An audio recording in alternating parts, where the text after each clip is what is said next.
てやってくれよ。仕方ねえな。遊んでやる。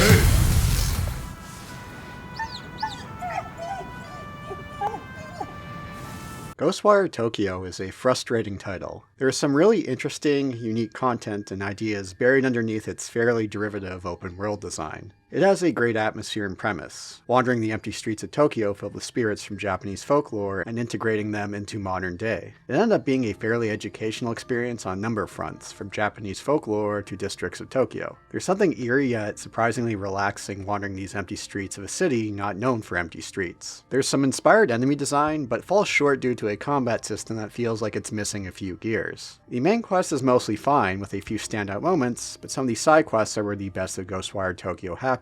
While it is enjoyable to explore the city, Ghostwire Tokyo pulls heavily from the Western open-world design philosophy, can turn to a bit of a checklist simulator. I think something like a hub-based model could have been a better design choice. While I haven't played it yet, The Evil Within 2, another title from Tango Gameworks, does make use of a hub-based system. Yet with all that, I did enjoy my time with Ghostwire Tokyo.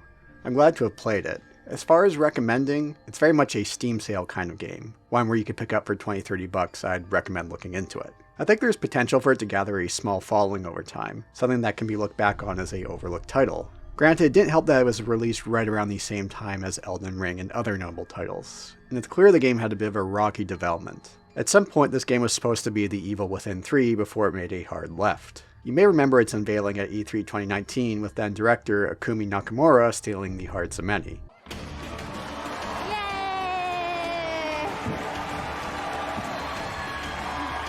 She would leave the project not long afterwards. Ghostwire Tokyo being an open-world first-person title, that's very unusual for a Japanese title. There are far less open-world games from Japanese developers compared to Western developers, and even fewer first-person titles. But the first-person perspective works well here, at least for exploring Tokyo. There are a number of times where I just stopped to take this world in. The streets empty of people, clothes piles in the streets, stopped cars. However, the lights are still on. Say that was once full of life, now isn't. All the dogs and cats are still here. The dogs appreciate it when you feed them.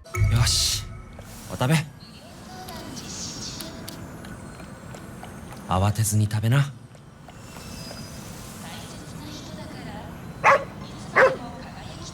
There are a number of yokai, or spirits, that are now occupying these streets. Some friendly, some not so much. Nikomata, a spirit that takes the form of a cat, can be found around convenience stores or looking for some relics we can find along our travels.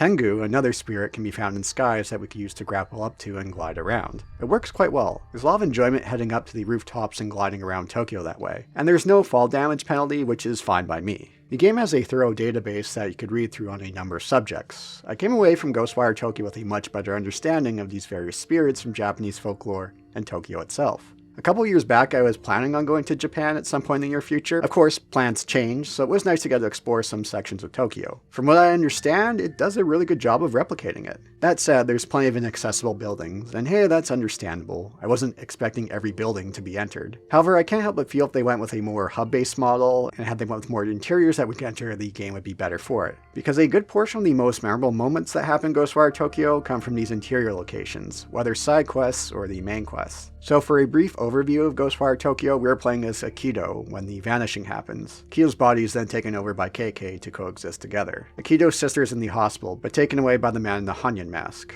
Her being in a state between life and death makes her ideal for his ceremony to bridge the world between the living and the dead. This man in the mask seeks to be reunited with his dead wife and daughter. With that, it's up to us to find him. It's not a clear shot at him. Most of the city is enveloped in fog, which will quickly kill us should we step into it. However, pulling from that Western open world design model, we could clear out the fog by clearing the number of gates found throughout the world.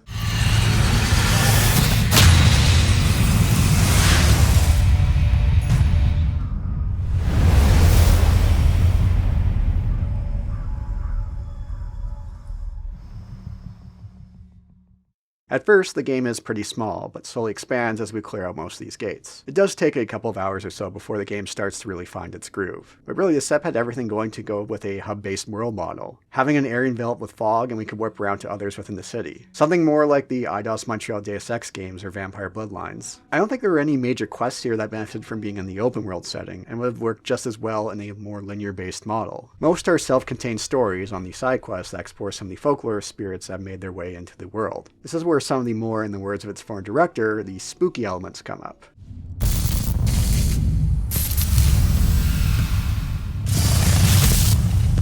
Oh, お迎えが来たみたいだな。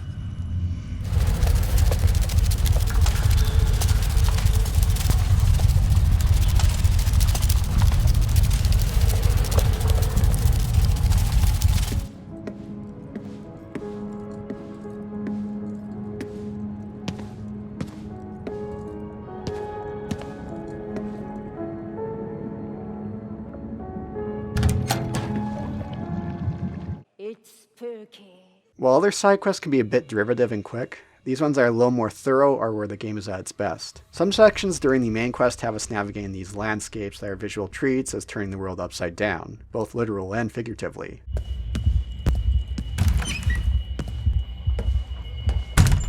ただ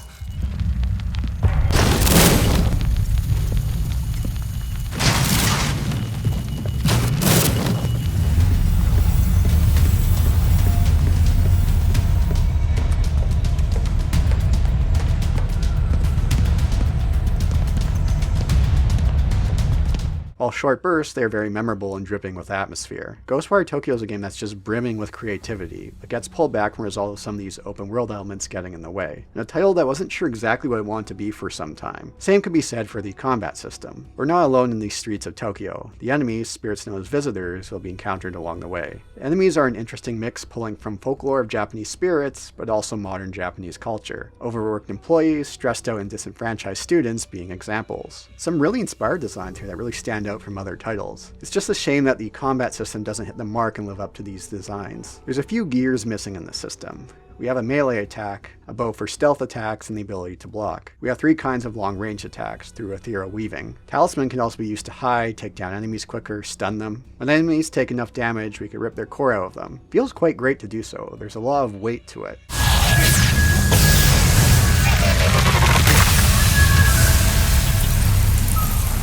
It's mostly quick, and I didn't find it annoying to do throughout the game. As great as combat could look, playing it doesn't quite hit the same mark. Japanese combat systems tend to be mostly superior to combat systems from the West, so it is quite disappointing to see it fall short here. To be fair, Ghostwire makes use of the first-person perspective, something that's frequently out of the realm for Japanese developers. It can be difficult to craft a quality combat system from the first person when guns aren't involved. They tend to be the exception than the norm. For example, the Condemned series. Part of me wonders how different things would have been had the game went with the third-person perspective. On one side, I did enjoy getting to see the streets of Tokyo from the first person, and exploration is the greater portion of the game. But on the other hand, you end up with a combat system that misses the layers that you could get easier with a third-person combat system. And perhaps they could pull more cues from a failed developer under the Bethesda umbrella, that being id Software. Now, I'm not saying that Ghostwire Tokyo need to turn to Doom when it comes to combat, but there were some cues they could have pulled from. While I found movement speeds fine while exploring, it feels sluggish in combat. Having Aikido and KK speed up during combat would have been a step in the right direction. We have 3 different kinds of ethereal weaving attacks, but there's nothing about enemies being weak to certain kind of attacks. There's no combo system. There's no real incentive in mixing them up in our encounters. While there is a block, there's no dodge mechanic. That could have done wonders to help speed things up. Verticality doesn't also really play a factor. Something that combined gliding or the use of grappling to tengus with combat could have been interesting. So it's too bad that they couldn't get it all together to work, because there are some great ideas with it, just the execution isn't quite there. Let's now look into the open world elements. It's funny that this was the first game I played after finishing Elden Ring. In my video on Elden Ring, I talked about how much I enjoyed its approach to open world that deviated heavily away from the norm. Sadly, Ghostwire Tokyo pulls most of those Western design philosophy in regards to its open world. That said, I found myself enjoying it more than I thought I would, even with all those open world cliches. I like to play with as minimal a UI as possible.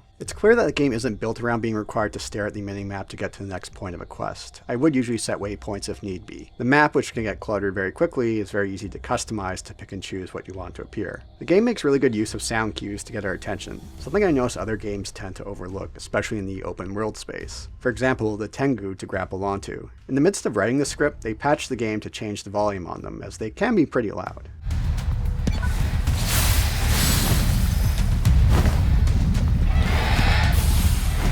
What about some of the checklist simulator aspects? One of them is the absorption of spirits to collect and send over to Ed over the payphones. そちらからの魂の転送を確認した。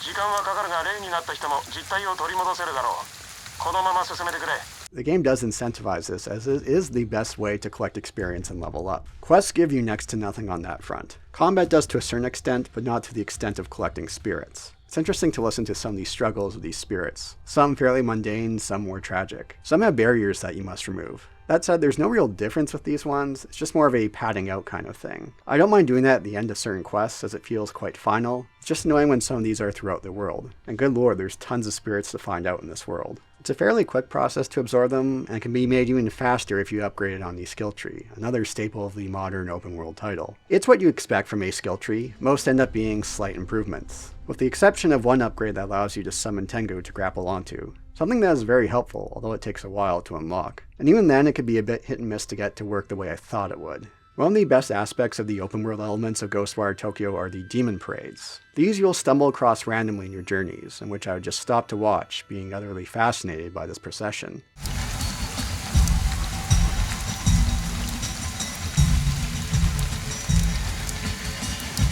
Getting too close, you'll get sucked in for a combat gauntlet. There's so much creativity and great ideas brewing here within Ghostwire Tokyo. It's just too bad it gets hampered by some of these derivative design decisions in regards to the open world. On notes of the story, I'm not really going to get into spoiler territories here. I do appreciate how Ghostwire Tokyo keeps a small cast of characters. We know their motivations, and we have personal stakes that connect us to the man in the Hanya mask. There is some good development between KK and Akito being standoffish with each other before becoming closer throughout their journeys, even if Akito isn't the most exciting character ever to play as. That said, even with its narrow focus, it still feels like the game didn't make use of the time to build these characters out as much as they could have. If you ignore the main quest for a while and go explore or do side quests, the plot more or less comes to a standstill. With the exception of a few side quests, none of them have any direct ties to you. And as great as these side quests are, they mostly focus on fleshing out these spirits from Japanese folklore, which is great. However, they could have also used these side quests to flesh out KK or Akito, as they're mostly along for the ride here. With the way the game is structured in its open world and collecting spirits, you think that there'd be something about multiple endings, but that isn't the case. That said, the ending does wrap up things nicely in a mostly satisfying conclusion,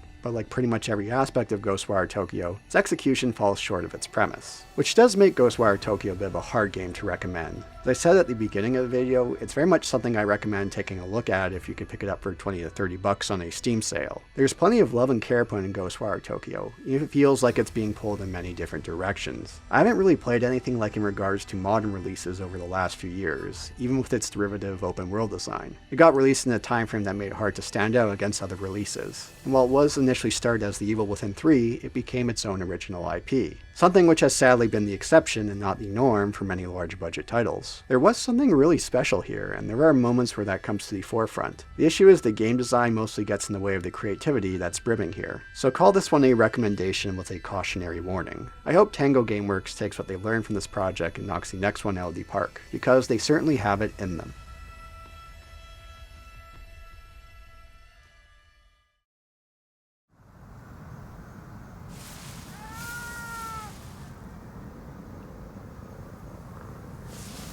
Kainuはどこ行ったんだろう。この状況だ。考えればわかるだろ。